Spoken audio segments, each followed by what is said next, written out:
Transformer में अचानक भड़की आग। माढ़ोताल थाना अंतर्गत लगे ट्रांसफार्मर में अचानक आग लग गई। बहुत देर तक आग के लगे होने से यातायात बाधित हो गया।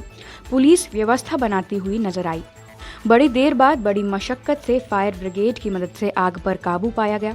इस घटना से आसपास में अफरा तफरी का माहौल बन गया। अरे माढ़ोताल ITI में ट्रांसफार्मर में भीषण आग लग गई और आग लगते ही वो इतना जोर से भभका लिया कि विस्फोट होने लगा उससे।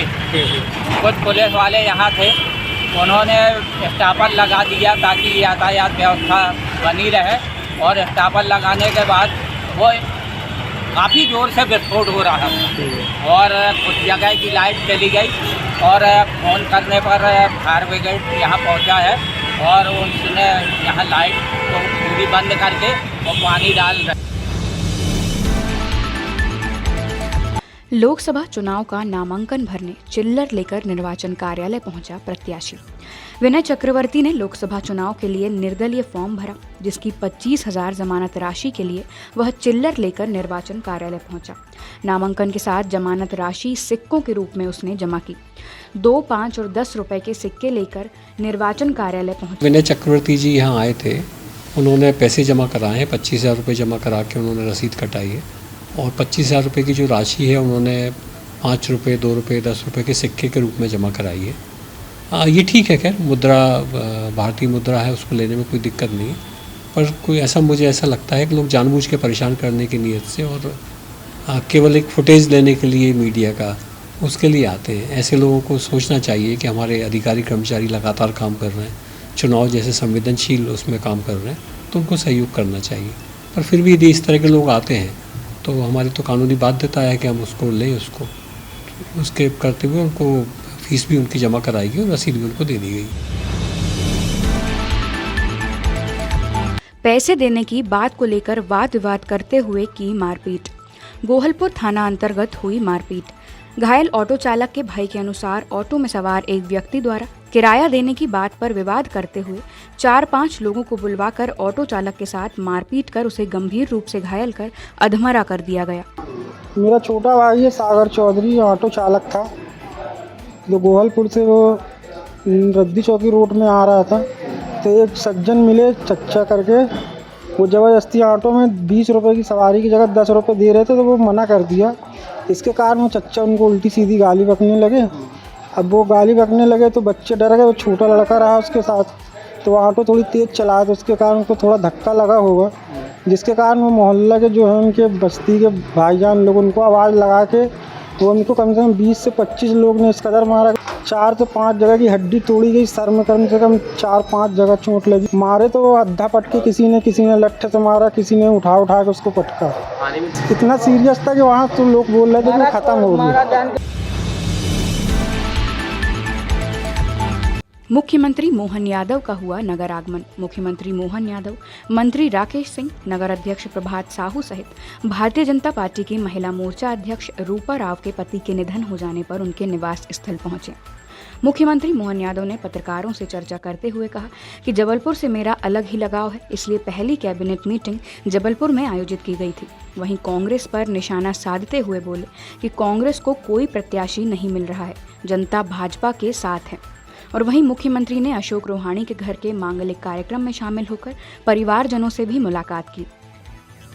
जबलपुर से मेरा अत्यंत आत्मीय लगाव है, कॉलेज जीवन से एक विशेष स्नेह जैसे किसी नगर से हो जाता है। मैं इस बात को महसूस करता हूँ कि इसीलिए हमने अपनी पहली कैबिनेट भी हमारे मित्रों के साथ, माननीय राकेश जी, माननीय अशोक रोहाणी जी और सारे मित्रों के साथ हमने जब पहली कैबिनेट की थी और हमने रानी दुर्गावती, रानी बंटीबाई को स्मरण किया था। आने वाले समय में जबलपुर और पूरा प्रदेश, खास करके ऐसे शहर जिनके विकास की बहुत बड़ी संभावना है, इनके विकास का हम अच्छे से रोड मैप बना रहे हैं। हमारी कैबिनेट में भी हमने निर्णय किए हैं। उज्जैन में जो समिट की थी उस दरमियान भी इस क्षेत्र में भी हमने अपने कारखानों का लोकार्पण किया, भूमि पूजन किया और ये क्षेत्रीय लगातार निवेश को लेकर के आने वाले समय में जिस प्रकार से एग्रीकल्चर ग्रोथ रेट बढ़ी है, हम 2 तरह से आगे बढ़ रहे हैं कि जिसमें कृषि आधारित फूड पार्क और बाकी चीज़ें, फूड इंडस्ट्रिया लगेगा।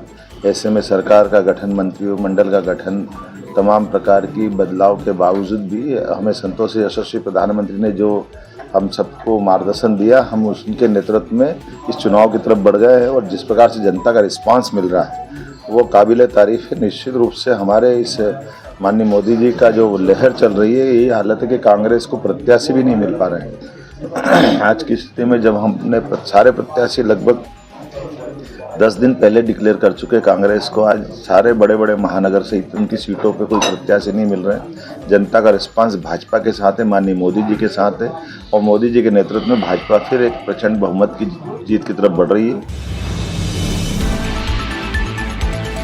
अशोक रोहानी ने पत्रकारों से चर्चा करते हुए कांग्रेस पर निशाना साधा। अशोक रोहानी ने पत्रकारों से चर्चा करते हुए कहा कि कांग्रेस की टिकट घंटा घर में लटकी हुई है।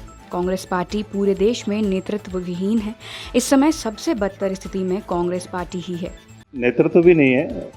मैं जबलपुर की बात छोड़, पूरे देश में नेतृत्व विहीन कांग्रेस है।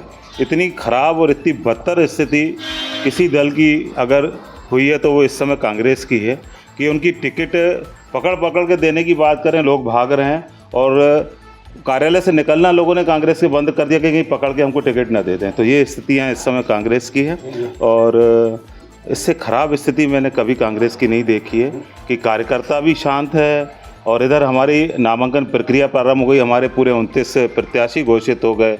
उसके बाद भी कांग्रेस अभी मीटिंगें कर रही है और विचार कर रही है और पकड़ के लोगों को फ़ोन कर रहे हैं कि इसको टिकट दे दो, इसको दे दो, लेकिन सब मना कर रहे हैं। और क्योंकि हारने के लिए कौन खड़ा होगा। एक बुजुर्ग व्यक्ति को गंभीर हालत में घर में छोड़कर भागे 2 युवक। आनंद नगर आधारताल निवासी मोहम्मद जाफर नामक बुजुर्ग व्यक्ति जो कि भाटिया ट्रेवल में मैनेजर के पद पर कार्यरत हैं, उन्हें 2 व्यक्ति उनके ही घर पर अधमरी हालत में छोड़कर भाग निकले। जब परिजनों ने घायल होने की बात पूछी तो कुछ भी बताने से इनकार करते हुए दोनों युवक घर से भाग निकले। परिजनों ने दोनों व्यक्तियों पर शक जाहिर करते हुए हनुमानताल थाने में रिपोर्ट दर्ज करवाई। ये हमारे पड़ोसी हैं। सुबह 6 बजे ये भाटिया ट्रेवल्स के मैनेजर मनीष तिवारी के साथ कहीं निकले हैं। आज उन्होंने ऑफिस से छुट्टी ले ली थी मनीष तिवारी के कहने पर और फिर उसके बाद दिन भर इनका कोई पता नहीं था। ये दिन भर से रोज़ादार हैं और अभी रात को 9 बजे मनीष तिवारी और एक पुखराज नामी ये 2 शख्स इनको घर पे छोड़ के गए और जब उनसे बोला गया कि क्या मामला है, पूरी वारदात बताइए, क्या हुआ, इनको इतनी चोटें कैसे लगी, तो उन लोगों ने कुछ भी बताने से इनकार कर दिया और वो लोग अपनी जान छुड़ा के वहाँ से भाग गए। इस तरीके से भागे कि जैसे उन लोगों ने कुछ गलत कृत्य किया हो इनके साथ। अभी इन्हें विक्टोरिया हॉस्पिटल लाया गया है क्योंकि यहाँ इनकी हालत बहुत ही ज़्यादा गंभीर बताई जा रही है। अब इन्हें मेडिकल रेफर किया गया है। यहाँ पेशेंट की पत्नी ने, शबाना बानो ने इनसे शिकायत दर्ज कराई है थाना हनुमानताल।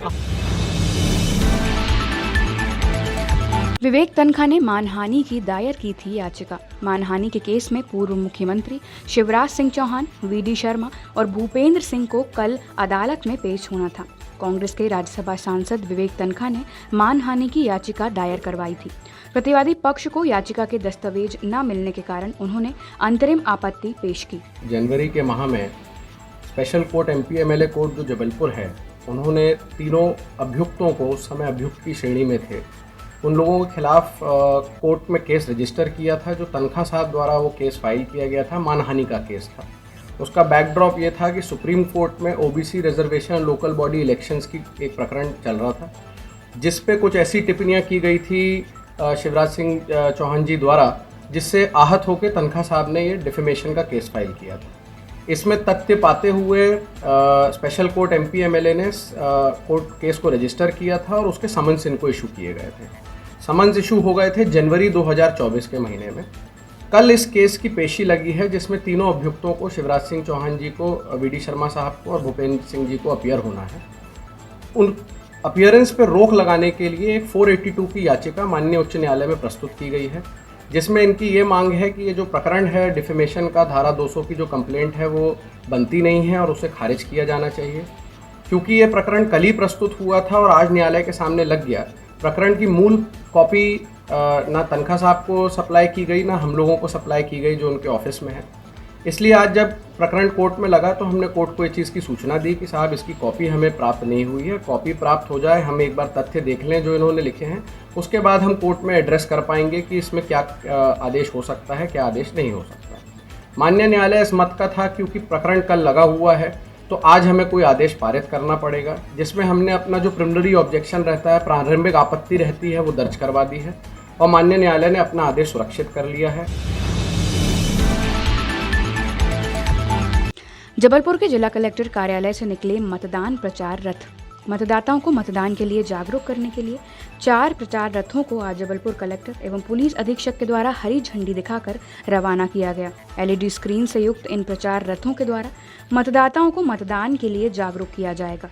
मुख्य निर्वाचन पदाधिकारी ने 4 रथ यहाँ जबलपुर भेजे हैं। जिन विधानसभा क्षेत्रों में 75% से कम पोलिंग परसेंटेज था, उन विधानसभा क्षेत्रों में पोलिंग परसेंटेज को बढ़ाने के लिए रथ घूमेंगे। आज सुबह 4 रथों को हमने हरी झंडी दिखाई है, जो शहरी क्षेत्र के 4 विधानसभा क्षेत्र हैं। इन विधानसभा क्षेत्रों में लगातार घूमेंगे और मतदाता जागरूकता का प्रचार प्रसार करेंगे।